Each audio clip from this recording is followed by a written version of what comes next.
show something different and that actually really reflect what I want to show to the world. And I started my pipeline. And something that I really want to focus is supporting like local business and also my country. So right now we're working with this factory here in New York City. It's a really small factory. I just work with one guy who can make all my leather bags, and I bring the leather from New York over here. So I want to do something special that actually can support them, and also like I can be doing like some people in business, and it's just sometimes when you do things from like far away, like just like send like back, so they like so and you do whatever you want and you know how it's going.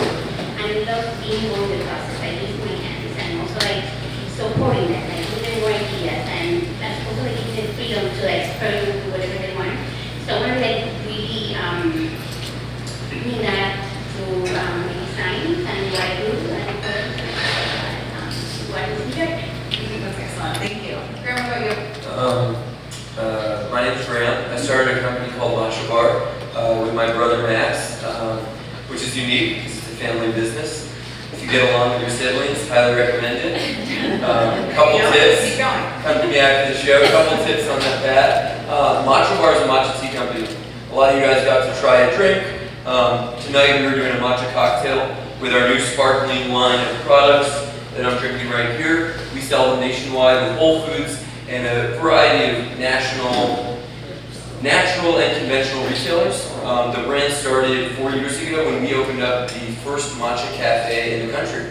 And so, you know, why matcha? Why matcha bar? Matcha is an alternative to a coffee, to whatever you might drink to get from point A to B. And energy was important to me because it's a universal language. Everyone has a relationship with it. Matcha is unique because the caffeine in matcha is actually released over a 3 to 4 hour period. We call that an extended release. We call that a sustained release. The idea is rather than a jolt and a crash, more of a slow roll. And for me, it totally changed the way I experienced my life and it inspired me to open up shop in London. And before you know it, now you're distributing in Whole Foods and Yeah. all over the country. That's amazing. Thank you. All right, Siqi, what about you? Can you guys hear me? Alright. My name is Siqi. I'm the CEO and co-founder of HelloAva. So when I was in college, I personally had really bad skin problems, and I remember going to my friends for help. And these were all friends who also had acne or rosacea, but they were able to clear it out. So they gave me all these recommendations, and I wrote them down, and I went to the pharmacy or Dwarmis to get it. But when I started trying them, it didn't actually work for me because I later realized that our skin is so different. So what worked for my friends actually doesn't necessarily mean that they will work for me. So when I was in business school, I decided to start this class project. And it was actually my second year when I was doing my MBA at Stanford. We were encouraged to realize an idea through a class. So we decided to build this personalization engine that takes data of your skin, understand what are some of the products that's already work for people who are like you, and then recommend the products. And we realized actually AI is a great application of that because it can recommend things more efficiently than human. So we built it and then we launched it last year at TechCrunch New York, at Disrupt New York, and it has been a really fun journey so far. It's an amazing experience when you go onto their website. You fill out this questionnaire, and it's really like this. The company is immediately getting to know you, so it's a really nice experience where you're not just landing on the page and trying to pick some products. It's really trying to curate it for you. Yeah, it's kind of similar to like Stitch Face, but for a face. I think someone said that earlier to me, and I was like, wow, you said it better than me. All right, and now we'd love to hear the story about Artisan Fleas. Please tell us. All right, my name's Ronen. I started Artisan Fleas with my girlfriend, who became my wife, and we still work, so it has, not a sibling one side by side, but I actually work with my partner in life. We started Artisan Fleas in 2003 in Williamsburg as a side hustle, as an idea. Wouldn't it be cool to kind of take over a warehouse and give creative people an opportunity to set up and sell and interact with the market, get their product out there, get some feedback, and be able to tell their stories. Fast forward 15 years, we have a location in Chelsea Market, a place in Soho, and a market in Venice, in LA. I'll just say a 10-second, we like stuff, we like to travel, we like the stories behind stuff, we believe that in-person interactions are super meaningful, and we like to create this kind of vibey experience where people can interact and walk in without an idea what they might discover and kind of walk out with something memorable and so Matcha is an awesome way to kind of describe how we want to start to bring the revival of in real life experiences and help merge those with online experiences. So there's lots of different ways to do that, and I think one of the things that we want to talk about tonight is building your brand, which brand means lots of things to lots of different people. So if I went around the room and asked you what your definition of brand was, I'm sure it's very different than the person sitting next to you. But at Weebly and at Square, we believe that brand is the sum of all touch points that you have with your customers. So it could be anything. It could be how your customer service agents answer the phone. It could be, the small fine print on the bottom of your bottle, and it could have like a really wonderful saying to enlighten someone's day. So I'd love to hear from you guys when you think about your brands. Like, what are those touch points that are really special to you in your brand, and like, how did you come up with them? Well, for me, I feel like my brand, like I just want to do something that is like who I am and actually like can be useful for the world. I'm working as I mentioned before, being where I'm trying to play the world. Like I don't want to do like any, like fashion business sometimes like the way that people work, and I want to be able to show them the best way to do it and also work with them and make it beautiful product. And something that I would wear that I think is nice and that people who want it to. So right now, that's one of the focus on my brand. Like, this is who I am. I love to make stuff. I would say that that's like the highlight of my brand. I love to make stuff, and I want to show it to the world. And I want to make good products, good quality, well done, and that people can also use it and enjoy it. That's really nice. If you visit Dwarmis' Instagram, all of the photos are created and curated by her, and she's also in a lot of the photos, and it's really nice that you're actually putting yourself in the center of your brand. That's a great story. Touch points is huge for us. It's the highlight of everything we do. Our brand slogan, which it has been since day one, is good things come to those who hustle. I believe that. I imagine a lot of you guys might agree with that saying, and we hope that our matcha might help with whatever your hustle may be. So as you were saying, literally on the inside of every cap, you find that slang, and I believe in a product experience, part of opening something up and having that moment, whether you're identifying with it, whether it's making you smile, whether it's making you feel a little better that day about tackling whatever's in front of you, super important. That's on the package side. In the cafe side, and we have 3 cafes now in New York and in LA, we do something really special where whenever we're doing a marketing event, so whenever we're bringing the MatchaBar Cafe to Coachella, or to a TED Talk conference, or to Gwyneth Paltrow's group conference out in LA, we do something really simple, which is anyone who's working the register, so not the barista making the drink, not the guy scooping the ice, or the person stocking the shelves, but the person interacting with the customer is always a volunteer. It's no one that's ever getting paid. It's someone that's volunteered their time, their energy, because they believe in the brand. And we always feel that that creates kind of like this special moment where someone feels that not only are they able to interact with our brand, but actually represent us as an ambassador. And whether you find us at a music festival or on a college campus, if you ever see them, know that they're there because they want to be there. And I think having that highlight and them knowing that they're able to step in and be a part of our story is, something that we always focused on, and a little tidbit that is super special to really the culture. It's a really nice touch, and I think it's also pretty rare that food and beverage companies tend to have to hire their staff. The fact that you built a brand around an experience to bring those brand ambassadors along is really awesome. Yeah. It's nice. You gotta work a shift sometime. I know. Well, I'm gonna do it. For us, the brand is mainly personalization. So even though we're a platform service, we make sure that the branding is very strong, and our slogan is the brains behind your beauty. When you're choosing the best skincare products, it doesn't mean that the most expensive ones are the best for you. This usually depends on what kind of skin type, where do you live, and what's your demographic, what's your lifestyle. So all of those play into this equation. So when we're trying to personalize a product for you,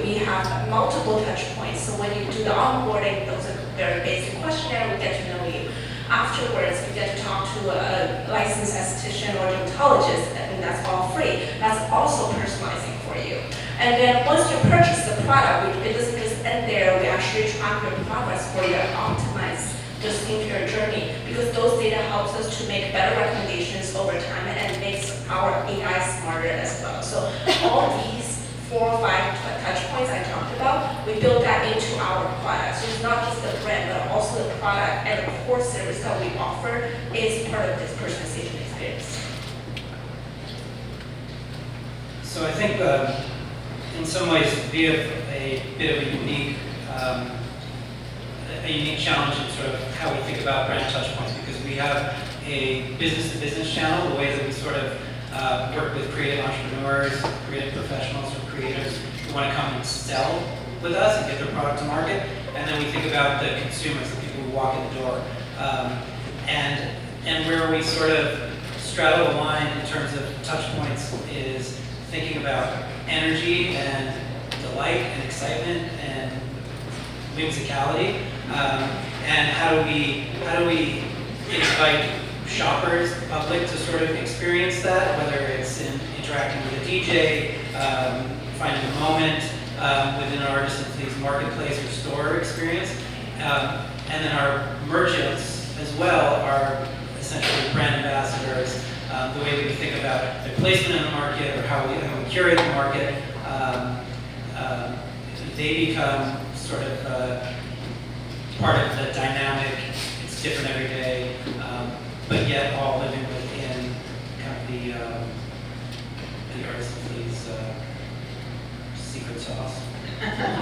Like the secret sauce. I think curation is a big piece of that, because when you think about experiences, it can be anything. It can be going to a concert, but it can also be a shopping experience, and you want to have those memorable experiences. I was just telling a story about going to a flea market down in California, and I just had these like wonderful, memorable experiences from like stumbling upon these amazing things that are now sitting in my home. So it's kind of rethinking the shopping experience. I think we've taken that for granted over time. So I think there's something really interesting. And fundamentally, I think what comes as the foundation of all of that is what's the story. So I'm sure there's a lot of you out here who are thinking about maybe starting or something, or you've started it and are trying to just get some more knowledge on what do I do next. So I'd love to have a little conversation around how did you guys get started? What were some of the scrappy things that you did? Because sometimes starting a business, you don't have capital and all this money to go hire all these people, and you just have to be super scrappy. I mean, even us as a brand sometimes, like, we have to be scrappy. So like, what was your scrappy moment, and what did you learn from it? Like, maybe it failed, maybe it was amazing, but we'd love to hear about it. Scrappy moment. Let me think. As I said, I love some stuff, so I used, and I still do. But I make dresses for people, and I make everything they want. You want a bag? I'll make it. You want a dress? I'll make it. Like, you want accessories? I'll make it. So I used to I used to like just like take a bunch of orders and make stuff for people, and from that I got money, and I could like invest all my feathers and do some photos, and that's how I started. But yeah, Is because there my any hands, trying it? yeah, I'm trying it and waiting, and people, oh, I want it, I can make it for you. So try it. That's how I started. Yeah, depending on the vertical of your business, where it is. We started as a cafe, and so when we opened up, my brother made the drinks. I was at the register pretty much 7 days a week. So that meant cleaning toilets, it meant waking up on a Saturday morning at 5 a.m. to get the store ready. It's not glorious. It's pretty, at times, depressing, but you get through it, and you do it because you love it. You know, I always tell anyone, if you're not willing to wake up and hit your head against the wall for what you want to do every morning, it's not worth it. Because the moments are tough in the beginning, but then you realize they're just as tough in the middle, and then they're just as tough later on. So we're always trying to figure out how can we be scrappy as a startup. There are so many tools out there in terms of storytelling, producing your own content on social media, pop-up events, and just doing guerrilla marketing and showing up places where there are influential people. You know, my biggest advice to anyone is what I call love letters. write to anyone you look up to, tell them about your idea, and say, I would just love to sit in your presence and ask you a couple questions for 30 minutes. I can't tell you how many love letters I've written to people that I never thought would reply, who I've ended up having the opportunity to speak to. And this wasn't now, this was 4 years ago when I had nothing to say for myself. So be scrappy, learn, soak up as much as you can, get creative. That's really great advice. I think to kind of piggyback on that with those love letters is, I think the worst thing that someone can tell you is no. And like, if you can like build up your thick skin to that, I think you should take the risks and just ask people questions and ask for favors. And it's okay to ask for favors. And the worst that someone's going to tell you is no. They might tell you you're crazy too, but that's okay. Just keep moving on. And don't get afraid to be emotional in the letters too. If you mean it, lay it all out there. All Be the vulnerable. emotions. 100%. Yeah, exactly. What about you, Siqi? So, as I mentioned earlier, I started this as a class project when I was in school. So the whole idea when I took this class is all about building that MVP. What that means is minimal viable product. So you always want to build what is a proxy that you can make to test out this idea you already have without actually building it out completely. Because building out a business, especially when it has like AI and all these recommendation engine, it costs a lot of money. Before we even raise funding, is there a way we can build a similar product to that, but with very, very scrappy and very like minimal way to represent it? So we did this thing, it's like a SMS chatbot that basically mimics the experience we have right now on our website, but it's very bare bones. So you basically go on your text message, you start texting Ava, and it answers all these questions, and then it links you to a skin advisor, and this skin advisor usually is an esthetician who will start talking to you. So that helps us, and that took us honestly like less than a week to build out because it's just building a bot. That helped us so much with testing this product market fit before we go fully in. So I think those are all like ideas. And now they actually have a new concept called MIP instead of MVP. It stands for minimal interest product, which is one step further than MVP. So if you can figure out what is the minimal interest product rather than a minimal viable product, that's even better because then you can put even less money and less energy and resources in it and build that and then test it out if this is a good idea before you go fully in. That's great. So I'm going to ask everyone to sort of imagine a world before an iPhone, if you can. And that world was maybe it's a long time ago, but in 2003, I would go out and stand on a street corner and hand out flyers and paste them in the Union Square subway station because I thought that was legal, and take a big piece of chalk and write on the sidewalks to get people to come to Artists and Fleas. I would put flyers in people's hands, try to make eye contact with them. They didn't have the distraction of the phone, so a lot more people would actually engage. And to this day, it is still an effective tactic of actually connecting with people. So get out there. It is. You can do it. I mean, the phone and the internet and all the things that it enables is amazing. But I think the other thing to remember is that the in real life experiences are still there, and it's important. So, so one of the other things that we like to talk a lot about is the importance of your customers. And obviously, you guys have built successful companies and successful brands by understanding your customers. But what are those feedback loops and how do you engage with your customers? I think when we think about Weebly, the importance of having your own online store is that you get to have your brand there. And while you can use Amazon and Etsy's and other marketplaces, which are amazing as well, it's really important to be able to own that conversation with your customers. So we encourage you to, send out emails and respond to emails or reach out through Instagram and have conversations. So what are some of the ways that you guys have gathered learnings and feedback from your customers, and what does that feedback loop look like? I would say like Instagram helped me a lot with that since I'm always posting things that I'm wearing or whatever my friends are wearing, all the things that I've been doing, or when I travel, I always like try to bring my products with me, and people just show how much they love it and they respond, and they always ask you like, oh, when are you gonna do this? When are you gonna do that? And like they're expecting more and more and more, so you can understand what they're looking for too. So I get that a lot. Like I started with backpacks, then people were asking like, oh, when are you gonna have something smaller? So I started working with my cross bag, then people asking me for wallets. So now I'm like, okay, I need to make like more products so can fit like every customer that is trying to get my product. and also like wearing them, and people seeing that actually, okay, actually this looks cool, and I can see myself also too, like wearing that helps a lot to them. Like they give you like a feedback, like, oh, I like this finishing, I like this type of thing, and also letting them know like how involved you are with the product and how much you care about what you're doing. They love that, and I can see like, oh, I love that finishing. Like they actually send you emails, they send you DM and all that, so which is really cool. I think as human beings, we have to remember, like, nobody's short of opinions. Like, everyone has opinions, so I think it's good to go out and ask. And some people will volunteer and just tell you without asking, and then there's other people who are waiting for you to ask the questions. So I think that's really important to remember. Is there's lots of channels, and you should just go ask the questions, because you're going to get a lot of feedback, I promise. Yeah, one of the things we found is, we call them like local heroes. Some of the people with the smallest amount of followers who are organically talking about you, and you can ask Joe. Joe does all our marketing over there. Hey, Joe. And he has Excel sheets of hundreds and hundreds of people who have organically decided, I'm going to talk about the brand. And when we're making decisions, or recently we just did a huge campaign to launch this can, they're the people we turn to for help, to troubleshoot our ideas, to get feedback on, and they will talk for days. Why? Because you've reached out and said your opinion matters. And it's not the person with 100 or 50,000 followers you want to talk to. Sure, get them to post the photo. But when you're actually engaging with people who are able to tell you what's happening in Denver. I don't live in Denver. I go to Denver once a year. That's really where you're able to get an amazing amount of information for someone who has the time and is excited to engage with you. Yeah, and that's really leveraging the power of social media. I think, how many of you have heard the term social influencers? Yeah.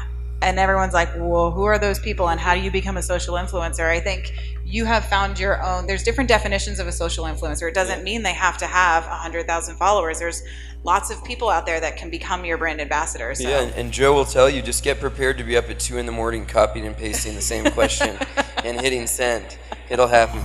I also think that people are looking for something more special too. So it's like people are tired of like the mass production, or like everybody trying to be important and big, and like they want to find like a special product, something that they can feel that they're supporting also all kind of people, and just like go from that. And they will tell you like, okay, I love this, I want this too. Like, when are you gonna get it? Or like, can we improve that? They will let you know. Yeah, people are looking for a story and a connection, and that's a real thing. So if you have that and you know what your story is, I think that's really important to go tell your customers, tell the world what your story is, because if you know it inside and out, but you haven't put it on your website or you haven't told the story on Instagram, no one's going to know. So it's really important for you to curate what that story is.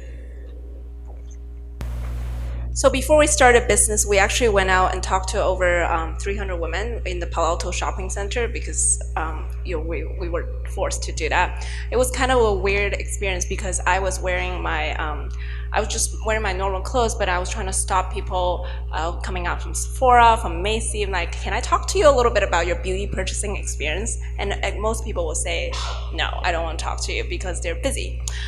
So we decided what went wrong here, like how can we get these people to talk to us? And I talked to my co-founder, who is actually a dermatology resident at the medical school. So she decided to put on her white coat, and I put on my business school like uniform. So then we went out there and then tried this whole thing again. We're like, hey, we want to learn more about your skincare and purchasing behavior, and about your skin to better see if we can create a service for you. Do you mind talking to us? And everyone said yes, like literally. And part of that, I think, is not just because like we changed to a uniform so that adds credibility, but also because we rephrased the question to be, it's about you, not about us. We want to create a service that is user-centric. So that kind of like led us to this aha moment, and then that has also led us to our philosophy, which is everything needs to be user-centric, and our entire product is built on using AI to build on user feedback, because everything that you tell us, how much you like this cream or how much you like this moisturizer, it's all being fed back into the loop, where it allows us to make better recommendation for you in the future. So I think it's just so important that we listen to our customers, and then we let that feedback be part of this product we can offer, and that's so centric to our service.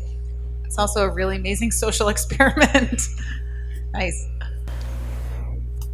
When we hire our team members, I think the thing we look for the most is curiosity, um, and and their work is predicated on having relationships, in-person relationships with the creative entrepreneurs that come and sell with us. So they know their stories, they know their products, they know their process, they know who sells. That is sort of the way that we are able to get data back, to understand what's working, what's not. And it also creates a two-way street for future conversations, for feedback for them on what might be working, what might not be working. And in parallel, we also observe a lot. We have the benefit of seeing how people set up, how they sell, how they interact with customers. And quarterly, we sit down with people in sort of like a parent-teacher conference setting, or small founder roundtables where we're able to ask people very pointed questions about their business goals, their business growth, and it gives them an opportunity to provide us with feedback. So it sounds a little bit like junior high or high school, but it's a pretty high touch experience, and it's a pretty intense experience because it really relies on a high level of emotional intelligence to interact with people who are out there selling their stuff, putting themselves out there, and being able to kind of understand what's working and what's not, and to be able to give feedback in a constructive way. Yeah, and I think probably to help them figure out how to draw customers in for themselves, right? Is like there must be some education around that too. And no one wants a boss. And no one wants a boss.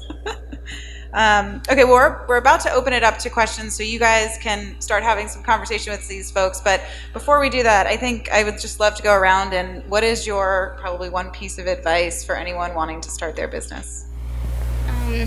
Easy, just do what you love and be passionate about it, and don't go with the flow, kind of like that. Sometimes you just need to get out there, and if this is the way you want to make it, even though you won't make as much money at the beginning, and that's not the main goal. Just do it and things will come. And if you're doing it with love, it'll be easier for sure. That's really nice. I touched on loving what you do earlier, so I think my only other piece of advice is there's a lot of people trying to do a lot of things in the world. Work ethic is the most important thing. You don't need to sleep a lot. There are other things that you could be doing with your time. So make sure not only to understand how hard you're going to need to work, but how hard it is to take care of yourself. If you're not happy, you're not someone that you want to hang with, it's not going to happen. So it's super important to work hard, but it's also super important to keep yourself happy in the process. And have an oversupply of hustle by MatchaBar to keep you awake. Yeah, the matcha helps. So I would like to use the advice I actually got from one of my professors when I was decided to do this full-time instead of going back to finance. So he said to me that sometimes you need to take a chance on yourself, because if not you, then who? If not now, then when? That's great. Find your people. Mic drop. Yeah, and see. Those are all really great. I feel like we should have those all printed and put someplace. I have, my own side hustle business that I love to do, and I have actually a framed piece of art that I bought that just says hustle on it, and it's sitting in my office, and it's just a really nice reminder. So get out there and hustle. So I'd love to open it up to some questions. What questions do you have for everybody up here? And we'll hand the mic out.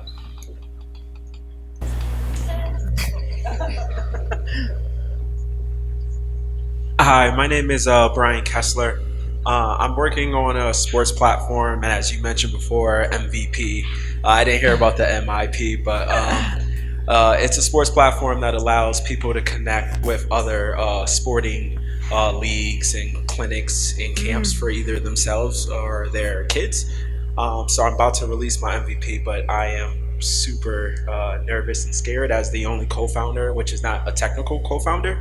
So what advice would you give to me as far as when should what expectations, as far as what did you expect with your MVP, since you was able to build it out in a week, and was your expectations as high or as low as possible? And then what was the, if you could get into details as far as like when was it the right time to go to an investor and say, hey, my MVP is actually something that might do good in the marketplace?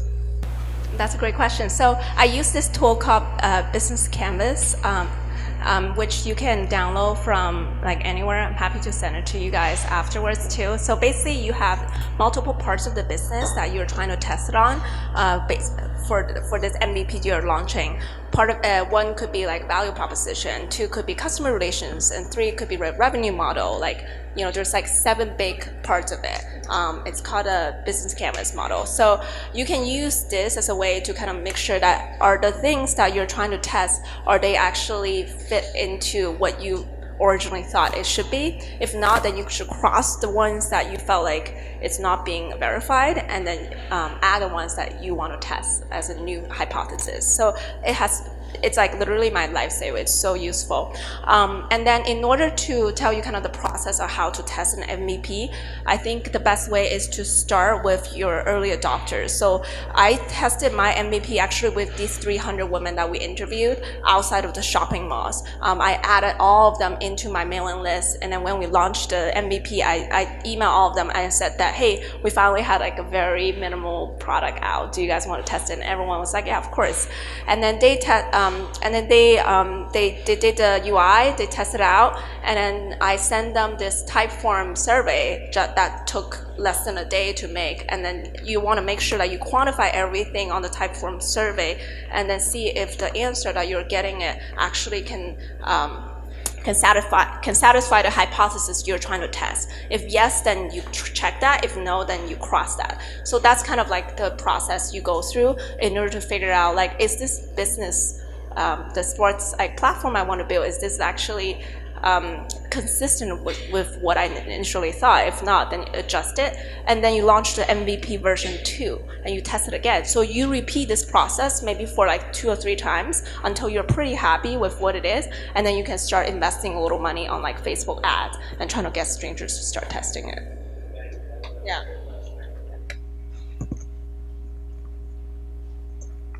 Hi, my name is Winnie, and for my side hustle, I have a little Etsy shop, like for cute little things, drawings, crochet animals. So my question, I guess, is more towards Dwarmis. When did you know it was the right time to turn your side hustle into a actual company or like an LLC? Like, how did you know you were ready for that next step?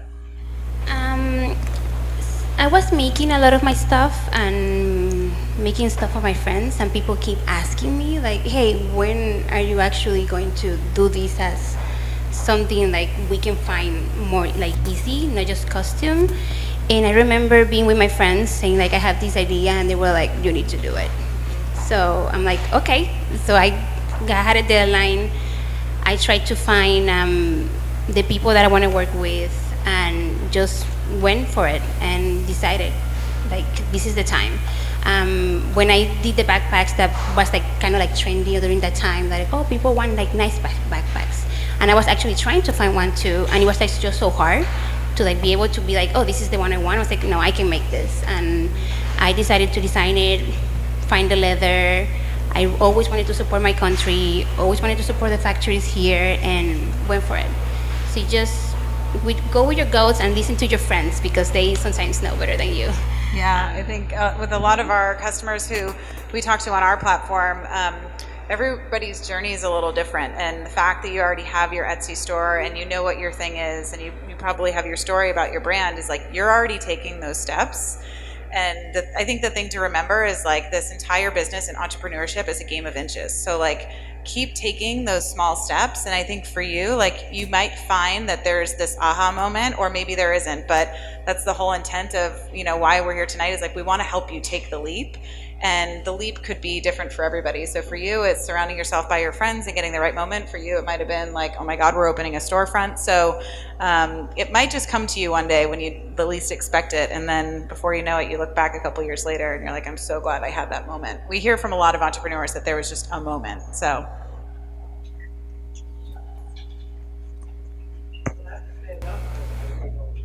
You don't have to, but if you could use the microphone, that would be great. So my name is Rami. Thank you again, guys, for sharing your stories. It was great. I have an app, and we just launched. And I know at times technology goes wrong, and you're not exactly where you want to be. How do you not get discouraged? I know that I don't, but some days I just feel like not that I would give up because I'm never gonna give up, but it's just hard because you just want something to go so far, but you keep pushing and pushing and pushing, and you just have this wall, and every time you build it, it breaks it, and then you have to build again. It's so difficult, so I just wanted your opinions on it.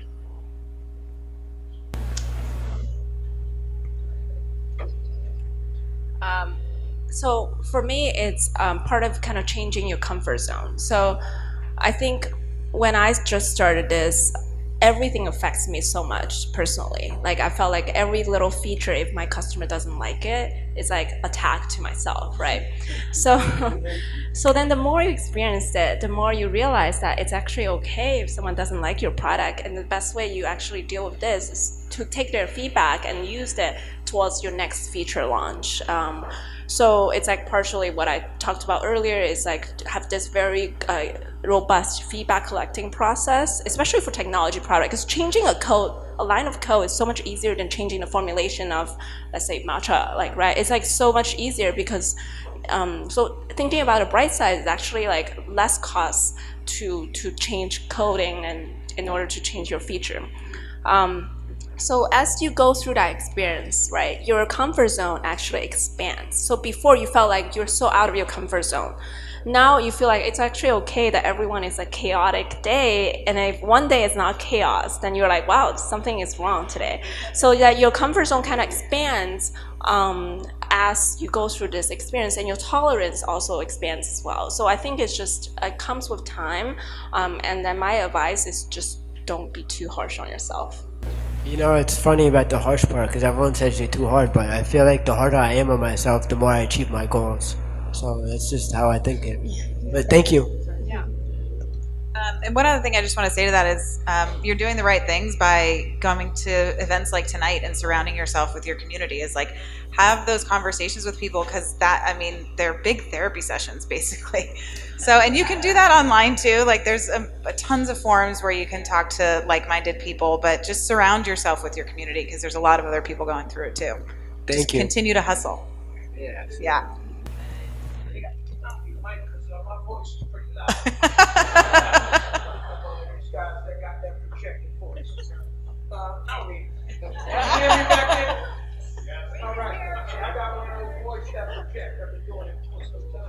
The question is about a business plan. Did you write one before you started? And if you did, is it serving its purpose? Is it going to give you a perspective of where you head? Where you will be in near term, short term, and long term. Did you write a business plan, and if so, and if not, and if you did, is it navigating you as a business plan is designed to do? Yeah, personally, yes. Sat down, took a couple months. I have my 5-year business plan, Microsoft Word, no logo, pinned to my office wall. I look at it every day. We're still trudging along. You might be a little delayed, you might do something a little early, but you have to envision in 3 years from now, what is this business going to turn into? In 5 years from now, what is this business going to turn into? It's the most important thing you can do, and if you're not sure, what should the outline be like? How do I approach it? What do I need to have in there? Not only are there so many tools online, but get my email. I'll shoot you the outline for the plan I wrote, and just go at it. 100%. I didn't write a business plan. But I take a lot of notes. And I think the question is, is it an exercise for yourself for sort of like self-reflection and to sort of set some milestones? Because I think like when I hear business plan, I think like business school business plan and all the quantitative stuff that you might not want to do. Do it for yourself. For us, I have to write a business plan since I went to business school. But We're a venture-funded business, so when I raised money, we had to kind of show the business plan. But I actually think it's a really great exercise to kind of just like keep yourself organized.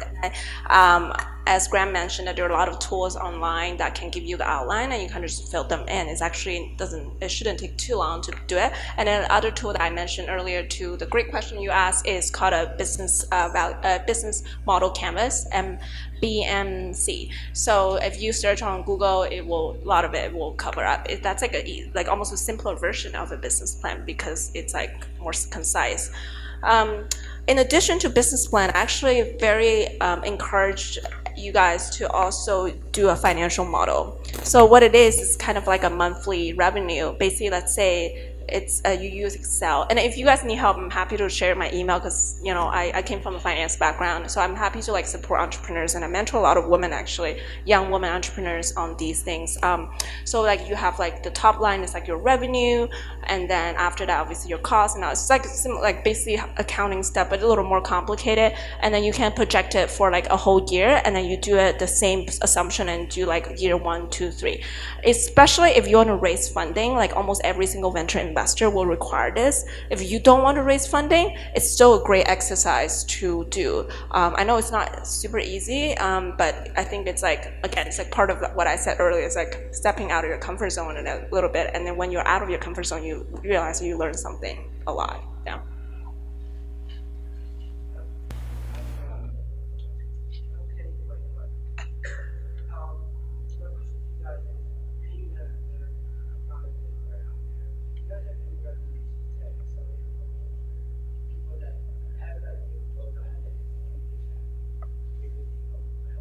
The question was, do these guys know of any accelerator programs if they have an idea or a product and they need to get it started? Where should they go? Well, I guess that depends on what the product is. I went for school for what I did, for what I do right now. So I learned all the skills that I needed, like pattern making, sewing, fashion business, and I tried to like really do my best when I was in school to get to know like every single detail. And I worked in fashion before, and then I decided to launch my product. So I got to acknowledge how it really works and how you can manage people, and what's the best quality product you can find out there, and blah blah blah. So that helped me a lot. Also, like working on the business first, and to learn how it really how it's doing, how everything goes, and then launch your product. And incubators a lot, you have to apply and get accepted, and I think that's really encouraging, especially in places like New York City. There's a lot of incubators, but also if that doesn't work out and you may not get accepted, because I think they're also pretty competitive, there's places like WeWork, which is where you're sitting right now, which are shared working spaces, which is an amazing place for you just to be surrounded by people, because you just start having conversations and share open spaces with people, and you never know who you're going to meet, and that person might know somebody who's looking for an idea like yours, and funding can come from anywhere, and like business support can come from anywhere. So accelerators are great, but I also encourage you to check out places like WeWork as well. Like WeWork, where you are sitting right now.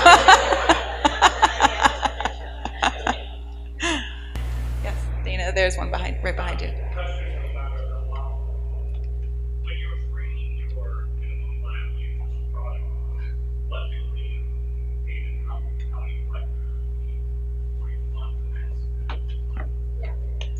So I think that the way to do this, the question, in case you guys didn't hear, is that when you are training your minimal interest product or minimal viable product, how many data points do you actually need before you move to the next stage? So to answer, first of all, this is very personal, so like it could vary for different people. For us, we kind of need a batch of users that's almost like around 1,000 in order for us to collect basic amount of data to make relatively accurate recommendations. Before we hit that 1,000 data points, what we were able to do is we got real human involved. So as I mentioned earlier, we had a group of skin experts, and they're either dermatologists or estheticians who are licensed. So in the early days, when we take people's skin input, we actually have these real humans serving these customers every day for free. So then we can collect data about them, and then we make sure the recommendation we're sending to them is being vetted by a human, and make sure that it's actually correct before we send it. And then when we get to like over 1,000 people, which we collect around 30 to 50 data points per person, we get to around almost 50,000 data points. At that point, we could get to a pretty accurate recommendation without too much human involvement. So that was kind of like our product specific. I think for your question though, you're probably curious, like, when you're testing an MVP, how many people do you have to test with before you can move on to the next stage? So I think it kind of depends on just like, how big do you think the market is? If you're trying to hit a market that's like over $100 billion, then you probably want to test like a slightly bigger audience, and then you can do it through like Facebook ads or Instagram ads, and those ads are very affordable these days, and you can like try to hit as many representative as possible. But if you are tackling a smaller kind of problem, a smaller market, then you can maybe start testing with your friends as well. So I think it really kind of varies based on, you know, what's the value proposition you're trying to test. I'm happy to talk to you a little further, like afterwards, to see like what's your business and what's the best way to test it. Follow-up question for Weebly. To what degree do you offer machine learning as telemetry for your organization? How can you recommend machine learning algorithms as a process through which your e-commerce platform can help enable other organizations such as mine? Yeah, that's a really good question. So we actually are starting to think through, we have a machine learning group that is starting to think through how you approach and make it a little bit easier for you to build your online experience. How do we make it more adaptable for you? Machine learning in general is more on the foundation of how we build our product. It's less so offering machine learning for specifically what your product is. Did I answer that question correctly? I think we should catch up. Okay. All right. We'll talk separately. All right. One more question, and then I think we just need to wrap. We'll take one more after. Yeah. So I have a question about scalability. So I hand paint wooden bangles, and I also hand paint men's neckties and bow ties. I started maybe 2 years ago, and I thought, let me do a test. So I made about 30 of them and sold out immediately with just at work. So then I started an Etsy shop, but how do I scale something like that? Unless I'm sitting at my desk kind of hand painting every single one. I understand my customer is, wants a one-of-a-kind product. That's kind of my asset, but I'm not sure how to scale it. So I think the problem you're having is like a good problem to have, one of those situations. So I went to school with the guys who started Bonobos. How many of you guys here know Bonobos? You probably most. Okay. So they were like about 10 years older than me when in business school, and they just started. And the way they started is actually really similar to you. They made these like pants for our classmates, and they just start selling through our business school, and everyone loved it because they're like, oh, the fit like on the guy's waist is like really cool. Like it's not like Brooks Brothers pants. It's like really good fit. And then, so that's actually a really great way for these, for Andy and Brian Swally, for them to kind of understand, is there a product market fit? And they found that product market fit so early on, even on campus. They literally had like a booth on our like our campus, and just like start handing it out, and people just paying them money to buy those pants, right? So I think that's kind of similar from to what you're having right now. And then I think that's actually the hardest part of the business, is to find that product market fit. Once you find it, it's easier to actually scale it up. So what you can do next step is you can use some of these data to create a business plan, and then potentially raise funding and try to grow it. If you don't want to raise funding to dilute your equity, then maybe you can self-fund a little bit, and then find a factory to produce a small batch of, let's say, 2,000 or something, and then start doing some Facebook ads on or Instagram ads, and see how well that sells through strangers who don't know you. And if it does sell, then yeah, and then you use the revenue you get from the small batch, reinvest in it, and then more and more. So I think if you can scale up that business through like almost like a tiered way, starting from 100 batches to like 1,000 and then maybe 10,000, that's the way to do it. And then you reinvest that revenue back into the business. Can I say one thing on that? I think that when you're a creative person making art and selling it, you have to ask yourself, like, what's the end game and what satisfies you? I don't want to presume, but I've seen people who've become slaves to that thing that people like, and then they stop creating, right? And you want to be creating, right? You want to be innovating. That's what got you into this, and presumably that's some of what made people attracted to it. And so I think you kind of want to take a step back, and scale is not a dirty and bad word, but the question is, like, what does scale, like, how can scale apply to you, right? What is that going to mean? And can you imagine yourself sort of art directing, or do you want to have a place so that you're constantly innovating and pioneering and creating something that you feel is sort of the evolution of your brand? Yeah, that's what I wanted to say too. Like from what you say, like you hand paint your own things. Like that's the special about your product, and you don't want to lose that. And that's something that I was making my own bags. I'm making my own clothes. So like I had to find a way of like, okay, how can I still keep this special because I want to keep it personal. Not going to China or mass producing in some other country because that's not where I want to go. So what I did, I found this super tiny, small factory in New York, and I work one by one with him. And like I feel like that's still special. I still putting my hands on the product. I'm still like even like sewing with him and letting him also be, and that still has an essence. So it's just like try to find a way of like, okay, I can still hand paint this. Maybe someone can make the other part, and you still paint it, or find it like an amazing group of artists. Like you really trust them, and they're like beautiful, and you want to work with them, and just like create this amazing team and go from them. Yeah. So you can keep that specialness on your product. Yeah, I think that's really great advice. And we have something similar on back in Oakland. We have a Weebly customer. Her name's Candace, Candid Arts, and she's a jewelry maker. And we had her in, and she told her story, and she was talking about how she could start to scale, and she realized she could quit her full-time job because the volume was coming in, but she had to keep up with the demand. And she found 2 local artists who work for her. So they go into a studio. She has a little baby, so like they come over her house, and she does the designs and she sketches. And then she has these 2 people that work for her that they actually do the manufacturing and the building. And then the other thing to think about is like as you start to scale it and you start to get your story out there, is like you just have to make sure you have all the right components in place. So, you have your Etsy store, but you also need your website, and you just need the right elements just to be able to continue that wave. So you're getting the right customers in the door. You're able to find that balance between not manufacturing too much, but not having too little. But really tap into your community, because there's a lot of other makers who are probably looking for side work who could help you. One last question. Yes. Hi, my name is Selena. I am a host of a podcast where I interview people who pursue their dreams. So it's called Live Your Dream, if you want to check it out.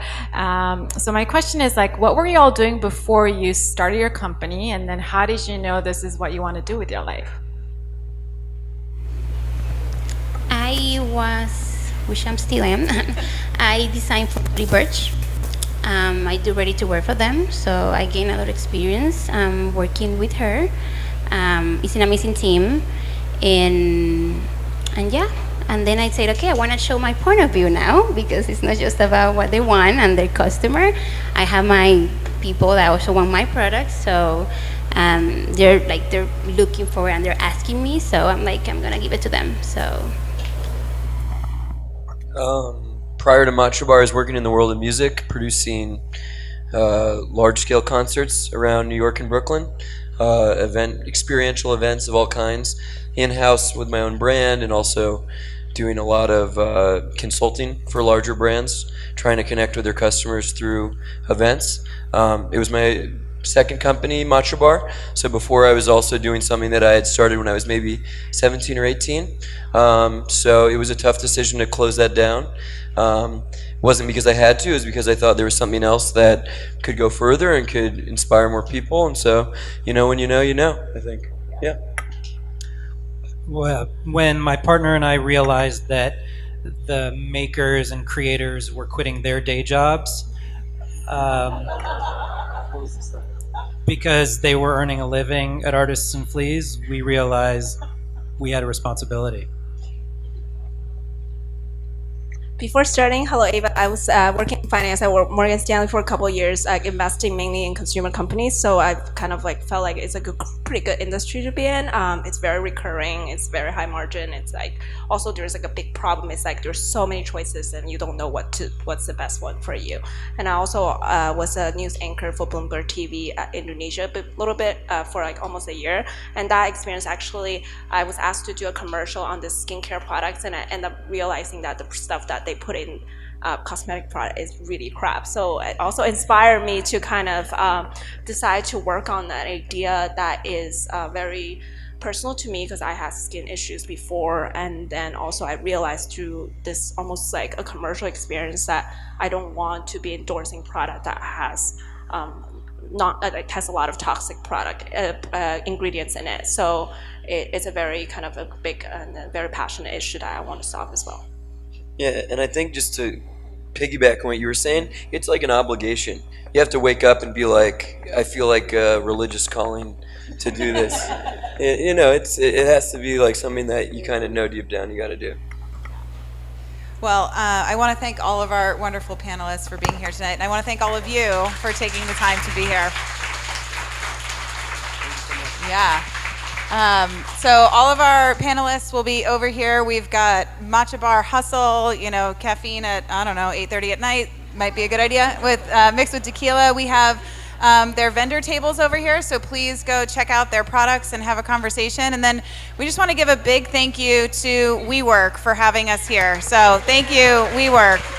And lastly, if you are even thinking potentially about starting your thing, we encourage you to do it with Weebly and Square. So we're offering a discount if you go onto Weebly.com, just type in Take the Leap, and we would love to give you a discount. If you want to start selling in person, please come find us. We will help you get started with Square. And we wish you all the best of luck in doing your hustle. Thank you.